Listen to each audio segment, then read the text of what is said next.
আমাদের সবার মনের গহীনে কেউ না কেউ ঠিক থাকে। যখন কেউ থাকে না, তখন কারোর না কারোর ছবি মনের ক্যানভাসে আঁকার চেষ্টা করি আমরা। তুলির এক একটা নতুন স্ট্রোকে আরো জীবন্ত করে তুলি জলছবিটাকে। ফুটিয়ে তুলতে চাই একটা মুখ। আমরা জানি ছবিটা একদিন ঠিক সম্পূর্ণ হবে। গ্যাপগুলো ভরাট হয়ে ফুটে উঠবে একটা মুখ। পদ্ম পাতায় তোমার আমার মিল একদিন হবে। শুনতে থাকুন অডিও হাটের বিশেষ গল্প পায়েল গুহর কলমে যদি বলো হ্যাঁ।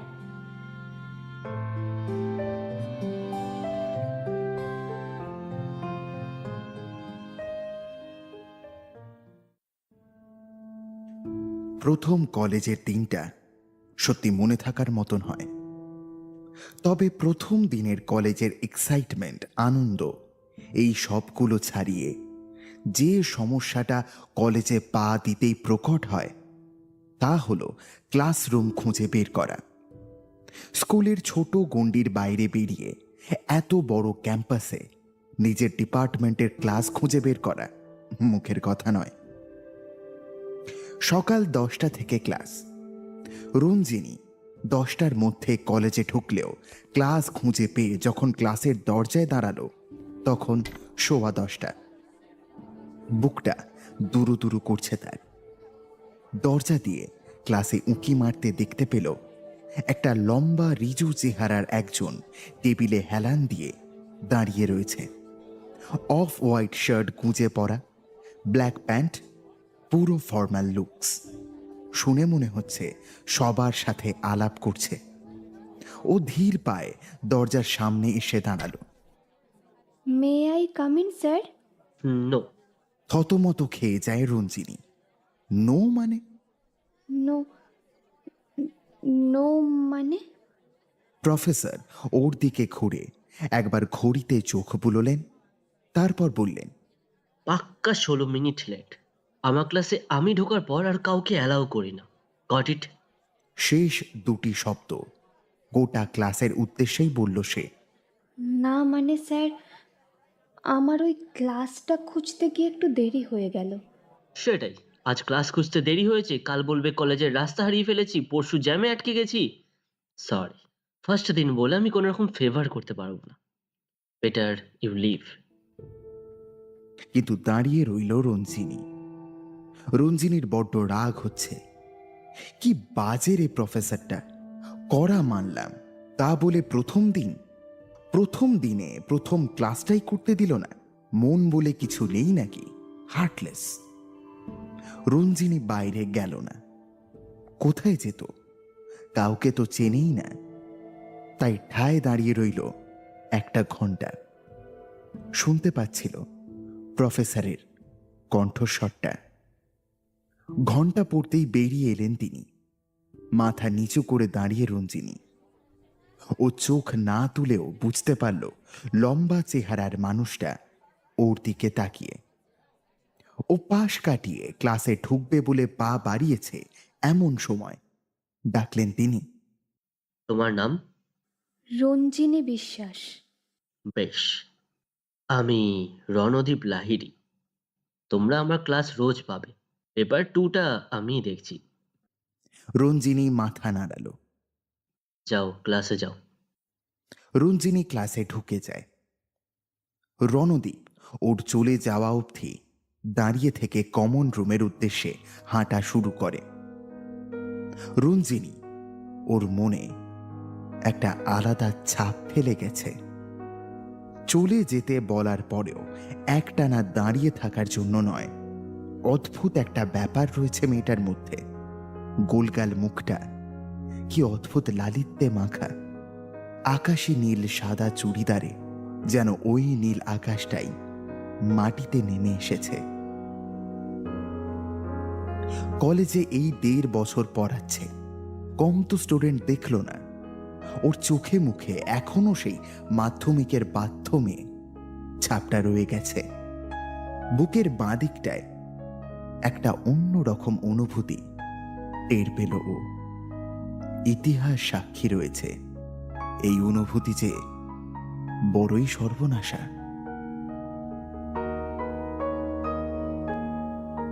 কলেজের প্রথম 1 মাস কেটে যায় সিলেবাস বুঝতে, নতুন বই খুঁজতে আর নতুন বন্ধুদের সাথে জুঝতে। কলেজটা রঞ্জিনীর মোটের উপর ভালোই লেগেছিল, শুধু পেপার 2 আর রণদীপ স্যারকে ছাড়া। এদিকে ক্লাসে সবাই রণদীপ স্যারের নামে পাগল। হিস্ট্রি ডিপার্টমেন্টের 4 জন টিচারের মধ্যে রণদীপ স্যার রীতিমতো ক্রাশ গোটা ক্লাসের কাছে। রণদীপ স্যারের ক্লাস কোনো মেয়ে মিস করে না। কোনোদিন যদি ব্ল্যাক শার্ট পরে স্যার আসেন, ব্যাস গোটা ক্লাসের সবগুলো মেয়ে ড্যাব টেপিয়ে তাকিয়ে থাকে স্যারের দিকে, শুধু রঞ্জিনী ছাড়া। যাকে নিয়ে গোটা ক্লাস পাগল, তার প্রতি রঞ্জিনীর ফার্স্ট ইমপ্রেশনটাই খারাপ। আর তারপর বাকিটা খারাপ করেছেন স্যার নিজেই। ওই তো কলেজের 2য় দিন স্যার ক্লাসে ঢুকেই যেন সবার আগে ওকেই খুঁজছিল। দেখতে পেতেই বলে উঠলেন, আজ তাহলে ক্লাস খুঁজে পেতে অসুবিধা হয়নি? বেজায় রাগ হয়েছিল ওর। এমন অকারণ খোঁটা শোনানোর কোনো মানে হয়? আর তারপর থেকে চলছে রোজ কোনো না কোনো কারণে দাঁড় করিয়ে প্রশ্ন করা, পড়া ধরা ইত্যাদি ইত্যাদি। ক্লাসে আর কাউকে জিজ্ঞাসা না করলেও ওকে জিজ্ঞাসা করবেই, আর যদি না পারে তাহলেই হয়েছে। এই তো আজকেই ক্লাসে পড়া বোঝাতে বোঝাতে প্রশ্ন ছুড়ে দিয়েছিল ওর দিকে। এই যে তুমি, ব্রোঞ্জ এজের একটা ভারতীয় উদাহরণ বলো তো। যথারীতি আকস্মিক প্রশ্ন ছুটে আসায় একটু হতচকিত হয়েই গিয়েছিল রঞ্জিনী। আর সত্যি বলতে প্রশ্নটার উত্তরটাও ও জানত না। মাথা নামিয়ে চুপচাপ দাঁড়িয়ে থাকতে দেখে স্যার ওর দিকে এগিয়ে এলেন, বললেন, হাঁ করে তাকিয়ে থেকে পড়াশোনার অ্যাক্টিংটা তো ভালোই করতে পারো। না স্যার, আমি সত্যিই পড়া শুনছিলাম। শুনলে চুপচাপ দাঁড়িয়ে থাকতিস না। থতমত খেয়ে যায় রঞ্জিনী। স্যার কখন এর উত্তরটা বলল? সত্যিই শুনছিলাম sir. Shut up, shut up. Sir চলে যেতেই ক্লাসমেটদের জিজ্ঞেস করে রঞ্জিনী, এই দীপা, স্যার কি সত্যিই উত্তরটা পড়ানোর সময় বলেছে? আমি তো মন দিয়েই পড়া শুনছিলাম রে, খেয়াল করলাম না নাকি? মনেই পড়ছে না। ধুর, না, স্যার কিছু বলেনি।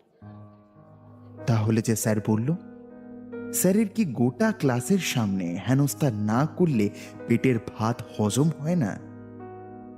উফ, সবে 1 মাস হলো, গোটা 3টে বছর একে সহ্য করতে হবে। ভাবলেই ডাক ছেড়ে কাঁদতে ইচ্ছা করছে তার। মনে মনে ঠিক করে এর শোধ নেবেই। স্যার বলে কি মাথা কিনে নিয়েছে নাকি? কিন্তু সেটা যে সম্ভব নয় তা ও ভালো মতোই জানে।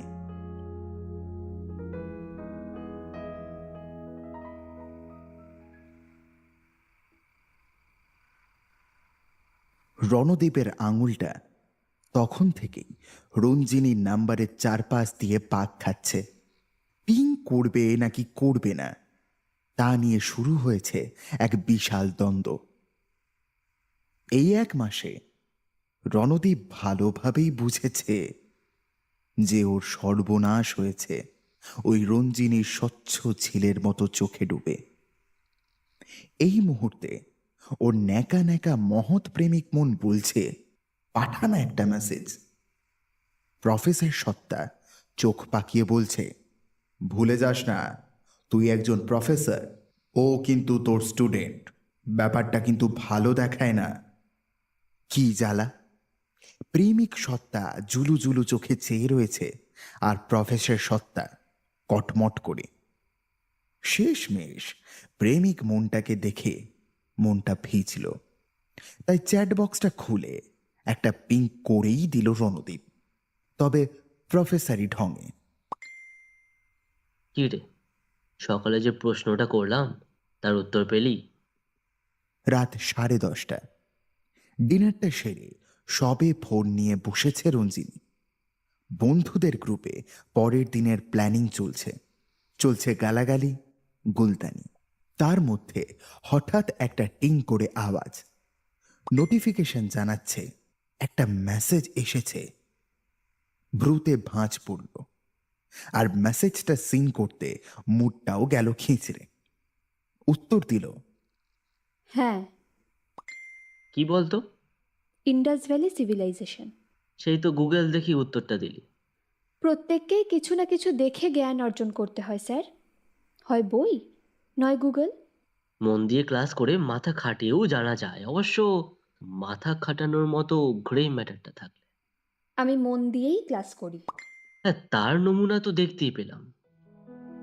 সিন করে রেখে দিয়েছে দেখে রণদীপ টের পেল পেটের ভেতরটা কেমন যেন করছে। ইস, আর কি বলা যায়, আর কি বলবে? ভাবতে ভাবতে পাঠিয়ে দিল পরের মেসেজ, এখনো অন আছিস? এরপর দেরি করে ঘুমাবি, সকালে উঠতে আবার দেরি হয়ে যাবে, কালকে সকাল 10টা ক্লাসটা আবার মিস করবি, তারপর আবার দাঁড়িয়ে থাকবি ক্লাসের বাইরে। রণদীপ এই প্রথমবার বুঝল আসলেই আমাদের এই বয়স বেড়ে যাওয়া বা বড় হওয়াটা একটা খোলস। আসলে আমরা বড় হই না, আমাদের মধ্যে সেই 13 বছরের কিশোরটা 18 বছরের যুবকটা রয়েই যায়। সেই সত্য সত্য যৌবনে পা দেওয়ার সময় প্রথম প্রেমের অনুভূতি বুঝতে পারা ছেলে মানুষই আনন্দটা শুধু কোনো একটা বয়সে আটকে থাকে না। বয়স বাড়লেও সেই অনুভূতিগুলোর বদল হয় না। যদি হতো, তবে আজ এই 28 বছর বয়সে এসে নিজের থেকে 10 বছরের ছোট মেয়েটির প্রেমে নির্লজ্জের মতো পড়তো না সে। আর আজ ক্লাসে ঢুকে মেয়েটিকে না দেখতে পেয়ে এমন ছটফটও করতো না। এই 3 মাসে অনেক বুঝিয়েছে রণদীপ নিজেকে, এটা ঠিক হচ্ছে না। মেয়েটা ছোট ওর থেকে, সর্বোপরি ও তো টিচার। সাথে সাথে মনো পাল্টা যুক্তি দেখিয়েছে, এর আগে কোনো টিচার স্টুডেন্টের সাথে প্রেম করেনি নাকি 10 বছরের গ্যাপে কারোর রিলেশন হয়নি। প্রেমে আবার বয়স হয় নাকি? হ্যাঁ, পারিনি নিজেকে আটকাতে।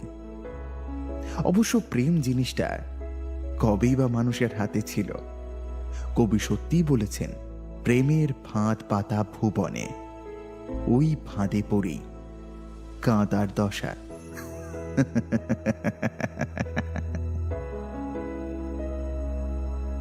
ওর ক্লাসে ঢুকেই প্রথম কাজ চক দিয়ে ব্ল্যাকবোর্ডে যে টপিক নিয়ে আলোচনা করবে তা লেখা। তারপর কাউকে দাঁড় করিয়ে আগের দিন যা যা পড়িয়েছিল তা জিজ্ঞেস করা। তারপর শুরু করে সেই দিনের পড়ানো। বেশিরভাগ দিন প্রথম দাঁড় করায় রঞ্জিনীকে। আসল কথা হলো, ক্লাসে ঢুকে সবার আগে রঞ্জিনীকেই খোঁজেও। আজও তার ব্যতিক্রম হয়নি, কিন্তু আজ ওর দু চোখ গোটা ক্লাসে রঞ্জিনীকে খুঁজে পায়নি। পাবে কি করে? আজ রঞ্জিনী আসেনি, আর সেটা বুঝতে পেরে ওর মনটা কেমন যেন মেঘাচ্ছন্ন হয়ে গেল। যদিও পড়ানোতে কোনো রকম ফাঁকি দিল না, তবে অন্য দিনের মতো আজ লেকচারটা হলো না। ক্লাস শেষ করে ফিরছে কমন রুমে। এরপর কতগুলো ক্লাস, পাশের ক্লাস রয়েছে, ওদিকে থার্ড ইয়ারকে ঔরঙ্গজেব পড়াতে হবে। এদিকে ওর মন তখন থেকে সব কিছুতেই একটা লব্জ আউড়ে চলেছে। ধুর, মনে হচ্ছে কি হবে ঔরঙ্গজেব পড়িয়ে। আচ্ছা, আমার মতো পরিস্থিতিতে পড়লে কি ঔরঙ্গজেব যমুনা পাড়ে মন মরা হয়ে বসে থাকতো? তৎক্ষণাৎ ওর প্রফেসরি সত্তা ধমক দিয়ে উঠল, কি সব ভাবছিস? চলতে চলতেই থমকে যায় রণদীপ। স্বগতোক্তি করে, সত্যি তো, কি সব ভাবছি? মাথাটা ঝাঁকায়ও, যেন এই অবাঞ্ছিত ভাবনাগুলোকে তাড়িয়ে দিতে চাইছে। তারপর সামনে চোখ ফেলতেই আবার থমকে গেল। এ কি দেখছে? এ কি দেখছে সে? হলুদ চুড়িদার পরে খোঁপা বাঁধা ওই মেয়েটা কে? রঞ্জিনী না? হ্যাঁ, এগিয়ে আসছে সে।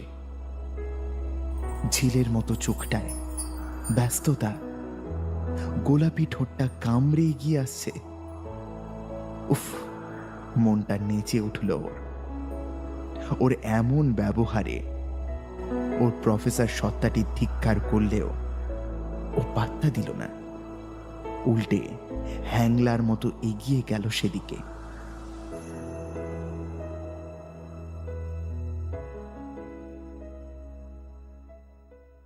রঞ্জিনীর মনে অদ্ভুত একটা ব্যাপার হচ্ছে।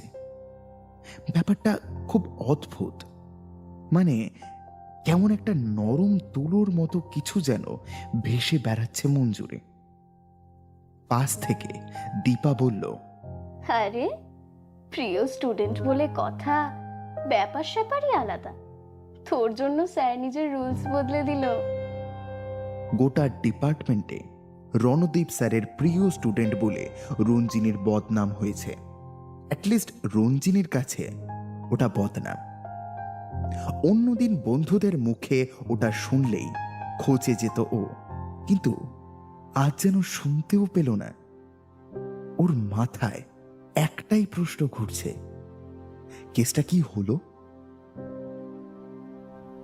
গতকাল রঞ্জিনীর প্রথম ক্লাসটা মিস যায়। সেকেন্ড ক্লাসের জন্য যখন নিজের ডিপার্টমেন্টের দিকে যাচ্ছিল, তখন রাস্তায় দেখা রণদীপ স্যারের সাথে।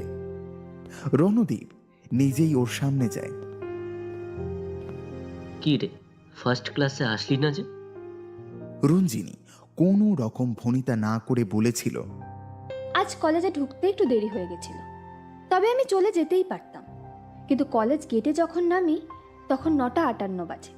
ক্লাসে যেতে পাক্কা 7 মিনিট লাগবে, আর আপনি তো ততক্ষণে চলে যাবেন, আবার ঢুকতে দেবেন না। তাই আমি আর নিজে থেকেই গেলাম না। সকাল সকাল না, একদম কথা শুনতে ইচ্ছে করলো না স্যার। আর আজ স্যার ক্লাসে ঢুকেই সবার আগে বললেন, আচ্ছা শোনো, আজ থেকে তোমরা যদি 5 মিনিট লেটও করো তবুও ক্লাসে ঢুকতে পারবে, তবে 10:15 পর কেউ এলে আর তাকে ঢুকতে দেওয়া হবে না। আসলে আমি চাই না আমার কড়াকড়ির জন্য তোমাদের ক্লাসটা মিস হোক, আর তোমাদের অ্যাটেন্ডেন্সও কমছে আর পড়াটাও পিছিয়ে পড়ছে। আর তোমরা তো জানোই যে অ্যাটেন্ডেন্সের উপর নাম্বার রয়েছে। এই যে রঞ্জিনী, এইটুকু বলে রঞ্জিনীর দিকে তাকিয়ে বলেছিল, এরপর থেকে যেন আর অ্যাবসেন্ট না দেখি। সব ঠিক ছিল। রঞ্জিনী স্যারের মুখের দিকেই তাকিয়েছিল। ও খেয়াল করে রণদীপ যখন ওর মুখের দিকে চেয়েছিল, ওর চোখে কিছু একটা ছিল।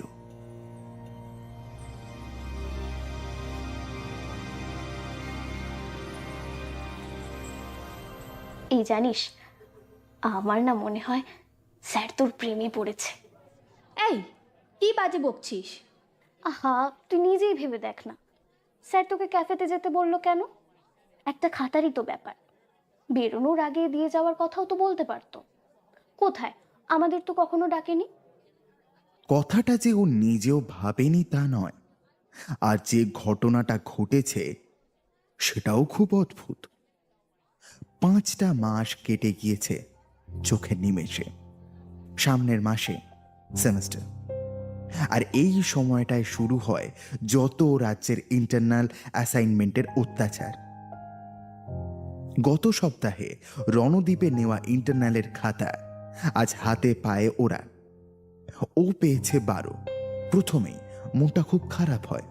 খুব ভালো প্রিপারেশন নিয়ে এসেছিল সে, তবুও নাম্বার কম। এদিকে সবাই 15, 16, 18। ক্লাস শেষ হবার পর মন মরা হই খাতাটা উল্টে পাল্টে দেখতে গিয়ে চোখে পড়ল আসল গেরো। নম্বর ঠিকঠাকই পেয়েছে ও, কিন্তু সব প্রশ্নের নাম্বার অ্যাড করা হয়নি। প্রচন্ড রাগ হয় ওর। ক্লাসে আরো কয়েকজনকে ব্যাপারটা বলল, দেখল কারোর সাথেই এমনটা হয়নি। তবে কি এটা ইন্টেনশনালি করা? ব্যাস হন হনিয়ে ছুটল কমন রুমে। পারমিশন নিয়ে কমন রুমে ঢুকে রণদীপের চেয়ারের পাশে গিয়ে দাঁড়ালো। এসব কি স্যার? যতটা সম্ভব গলাটা নামানো যায় ততটাই নামিয়ে কথাটা বলল, তবে এমন ভাবেই বলল যাতে ওর কথার উষ্ণতা রণদীপ বুঝতে পারে। কি হয়েছে? আপনি সব নম্বর যোগ করেননি, ভালো করে দেখুন। রণদীপ অবাক চোখে ওর দিকে তাকায়। তার পরক্ষণেই খাতাটা হাতে ধরার জন্য হাতটা বাড়িয়েও দিল না, হাত গুটিয়ে নিল। আচ্ছা, এক কাজ কর, বিকেলে কলেজের পর আমি ওই উল্টো ফুটের ক্যাফেটায় যাই, তুই আসিস ওখানে, দেখে নেব।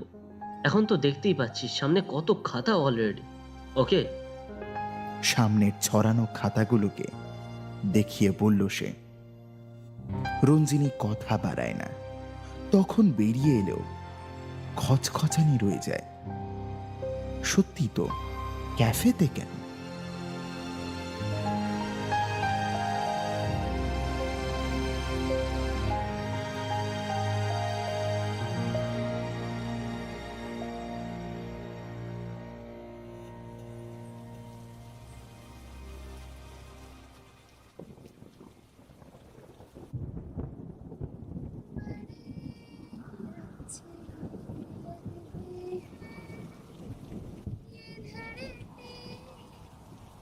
হেডফোনে গান বেজে চলেছে। সামনে ছড়ানো অ্যাসাইনমেন্টের খাতা। বাইরে বৃষ্টি নেমেছে। স্কুল কলেজ লাইফে কখনো প্রেমে পড়েনি কারোরও। টুকটাক চাপ কারোর কারোর উপর থাকলেও ওইটুকুই। ওসব কলেজেই শেষ হয়েছে। কিন্তু জীবনে এই প্রথমবার ও বুঝতে পারছে ও প্রেমে পড়েছে। একজোড়া কাজল টানা দীঘল চোখ, ওই ছোট ঠোঁট ফুলানো মুখটা পাগল করেই ছাড়ল। শেষমেশ রণদীপ লাহিড়ী নিজের স্টুডেন্টের কাছেই কাবু হলো। পাশ থেকে একটা কণ্ঠস্বরে চমক ভাঙল। কি ভাবছিস? ওর কালিক শুভময় ওর প্রশ্নের কোনো উত্তর না দিয়ে মাথা নাড়ালো। হুম, কিছু তো হয়েছে তো। আর কেন জানি মনে হচ্ছে কেসটা যেটাই হয়েছে সেটা পুরো জন্ডিস কেস। তা কলেজের হার্ট থ্রবের হার্ট কার কাছে গেল শুনি? দাঁড়া, ব্রেকিং নিউজ করতে হবে তো। তারপর কলেজে ছুটির একটা ব্যবস্থাও তো করতে হবে, কারণ এই খবর পেলে যে পরিমাণ ফিমেল স্টুডেন্টদের মন ভাঙবে তাদের জন্য নীরবতা পালন করতে হবে না? বল, কেসটা কি? মানে মানে তুই না ঠিকই আন্দাজ করেছিস। আরে বাহ, তা মেয়েটিকে রঞ্জিনী নয় তো? চমকে ওঠে রণদীপ। ও কি এতটাই হ্যাংলামো করে ফেলেছে যে সবার চোখে পড়েছে? তুই মানে কি করে? হুম, সাইকোলজি পড়াই মশাই। মনের কথা বুঝবো না তা কি হয়? তা সমস্যা কোথায় বলেছিস, নাকি বলাটাই আসল সমস্যা? হাহ, যুগে যুগে সব প্রেমিকদের তো এই একটাই সমস্যা ভাই। তার উপর যদি প্রেমিকা প্রেমিকের কলেজের স্টুডেন্ট হয় আর 10 বছরের ছোট হয়, বলতে ইতস্তত হবেই, তাই তো? দেখ ভাই, প্রেমে না বয়স দেখলে চলে না। আরে বলে দে তো। বলবো বলেই তো ভাবছি। বলে ফেল। Best of luck. আর বলা, 2 সপ্তাহ ধরে তো বলবো বলবো করেই প্ল্যান করছি। একটা করে প্ল্যান করছি আর একটা করে ক্যান্সেল করছি। একবার ভাবছি মেসেজে বলবো, আরেকবার ভাবছি সামনাসামনি বলবো। বললে যদি না করে দেয় তখন?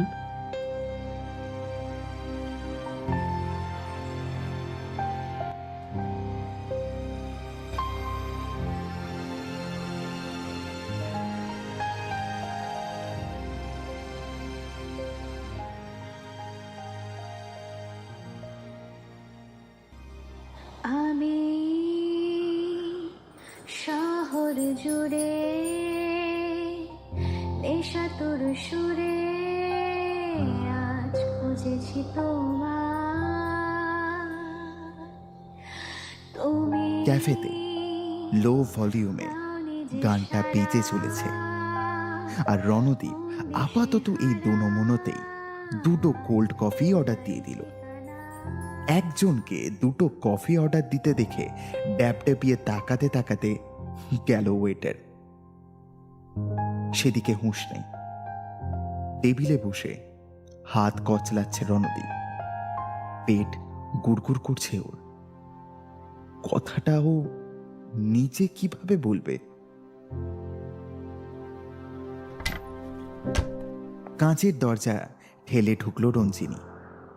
বুকটা ওর দুরু দুরু করছে। মনে মনে সেই একটাই প্রশ্ন ঘুরছে। বাইরে দীপাকে দাঁড় করিয়ে রেখে এসেছে। ঢুকে রণদীপকে দেখতে পেয়ে ও টেবিলের কাছে গিয়ে দাঁড়ালো। বসো। রণদীপ সামনের চেয়ারটা দেখিয়ে বলল। রঞ্জিনী বসে ব্যাগ থেকে খাতাটা বের করে রণদীপকে দিল। স্যার, আরও 5 নম্বর আপনি কাউন্ট করেননি। টোটাল নম্বর আমার বাড়বে স্যার। রণদীপ লক্ষ্য করে রঞ্জিনী আড়ষ্ট হয়ে রয়েছে। ও রঞ্জিনীর হাত থেকে খাতাটা নিয়ে পকেট থেকে লাল পেনটা বার করে। খাতার উপরে টোটালের জায়গাটায় +5 অ্যাড করে দিল। তারপর খাতাটা ওকে ফেরত দেওয়ার সময় ওয়েটার 2টো কফি দিয়ে যায়। রণদীপ একটা ওকে এগিয়ে দিয়ে বলল, নে, না স্যার, আমি বাড়ি যাব। এটা অ্যাটলিস্ট খেয়ে যা। না স্যার, বাইরে দীপা দাঁড়িয়ে আছে, আমি এখন উঠি। বলেই উঠে দাঁড়ায় ও। ঘুরে এগোতে গিয়েও থেমে গেল একটা কথা মনে পড়তে। স্যার, আপনি মনে করে মার্কশিটটায় আমার নাম্বারটা অ্যাড করে দেবেন, কিন্তু আমি কি বাড়ি গিয়ে আপনাকে আরেকবার পিং করে দেব? লাগবে না, নাম্বার লেখা আছে। মানে? মানে তুই যে 17 পেয়েছিস তা আমি জানি, লিখেই রেখেছি, অত চিন্তা করিস না। তুই একটু বস না, কথা আছে। মানে আপনি কি আমার সাথে ইয়ার্কি করছেন?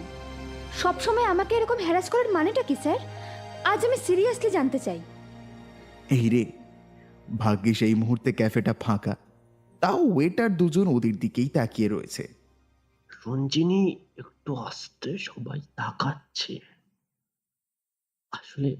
আমি আসলে তোকে এখানে আনার জন্য এটা করেছি। তোকে একটা কথা বলতে চাই। কি এমন কথা স্যার? I love you. বিশ্বাস কর, আমি লাভ এট ফার্স্ট সাইটে বিশ্বাস করতাম না যদি তোকে না দেখতাম। এতগুলো মাস শুধু কথাটা মনের মধ্যে পুষে রেখেছি, কিন্তু আজকে আমি আর পারলাম না, আর পারছিলাম না। সত্যি বলছি, আমি তোকে সত্যিই ভালোবেসে ফেলেছি। বিশ্বাস কর, আমি তোকে সত্যিই ভালোবেসে ফেলেছি। ওই শশাঙ্ক আর ঔরঙ্গজেবের দিব্যি। আমি তোকে চাই, আমি তোকে চাই। থ হয়ে দাঁড়িয়ে রইল রঞ্জিনী। এ কি কাণ্ড! সব পণ্ড, এ ব্রহ্মাণ্ড সব কাঁপছে কেন চারপাশে? রঞ্জিনী টের পেল ওর বুকটাও কাঁপছে। কি বলল রণদীপ স্যার? আর এক মুহূর্ত নয়, পিছন ফিরে এক দৌড়ে বেরিয়ে গেল রঞ্জিনী। পড়ে রইল 2টো কোল্ড কফি আর রণদীপ।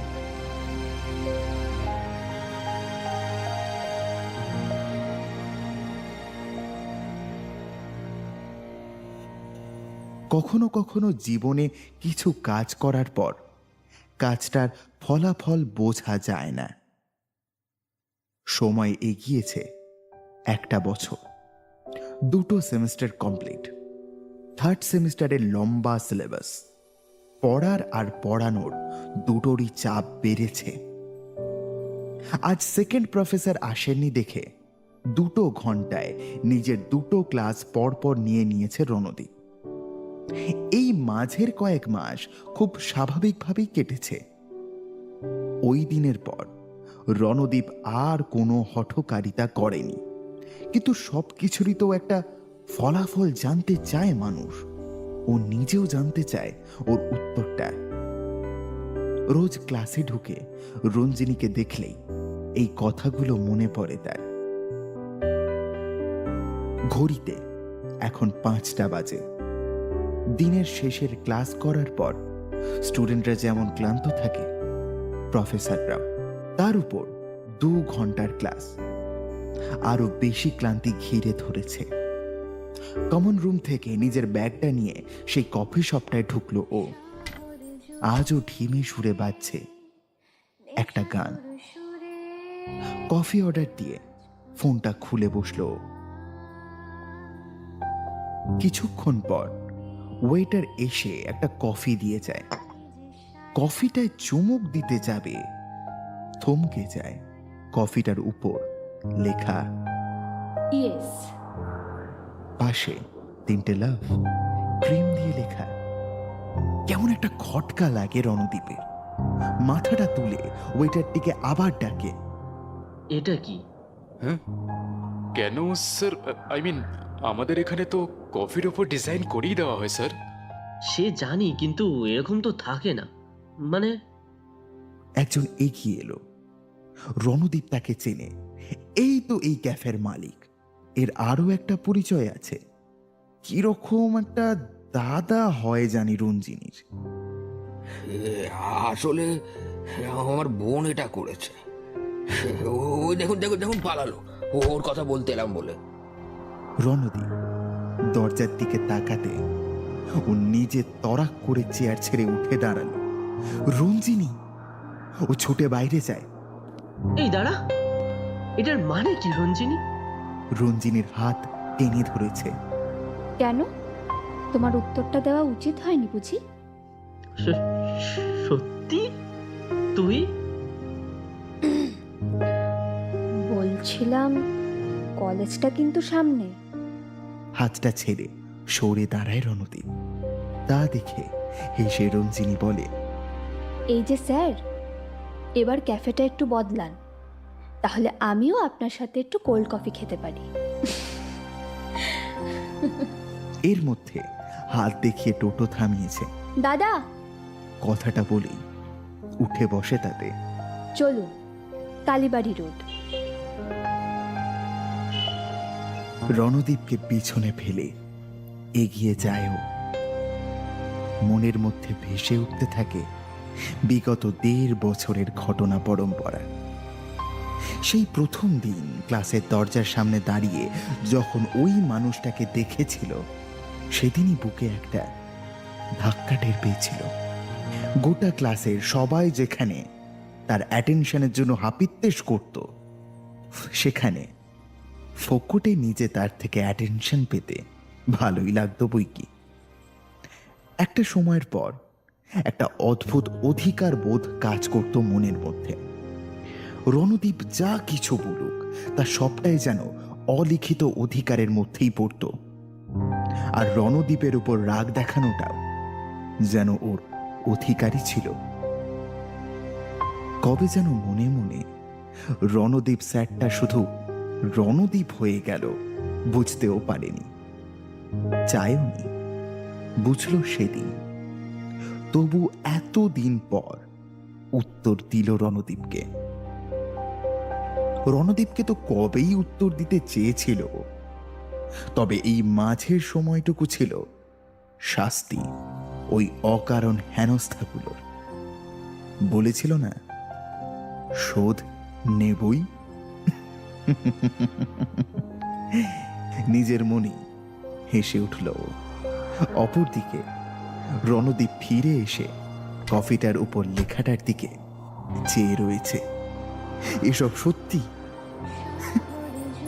রঞ্জিনী সত্যি?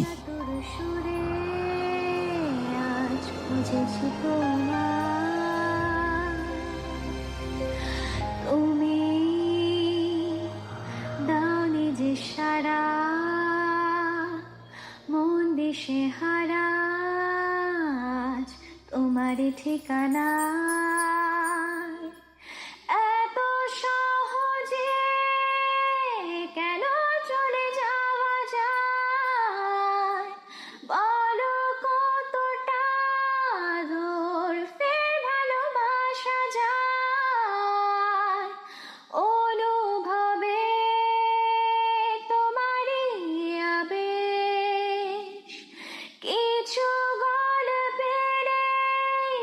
কাছে পাওয়া বেশে অন্য ঘর বেঁধে তারা যে হয়নি শেষ অনুভবে তোমারই আবেশ অনুভবে তোমার আবেশ। শুনছিলেন পায়েল গুহর কলমে যদি বলো হ্যাঁ। যার কথা প্রথমেই বলতে হয় তিনি হলেন দিগন্তিকা চৌধুরী, যাকে আপনারা রঞ্জিনীর ভূমিকায় শুনলেন। অন্যান্য চরিত্রে রক্তিম, দেবনীল, সৌরভ ধনী সাহা, নীল, অভিজিৎ আর আমি বৈশালী। প্রচ্ছদ অঙ্কনে শুভম ও তোমারই আবেশ গানের কভার করেছে ঋদ্ধা। লেখিকা পায়েল গুহর কাছে আমাদের অডিও হাট টিম আন্তরিকভাবে কৃতজ্ঞ আমাদের গল্পটা করতে দেওয়ার জন্য। সবাই ভালো থাকবেন। শুভরাত্রি।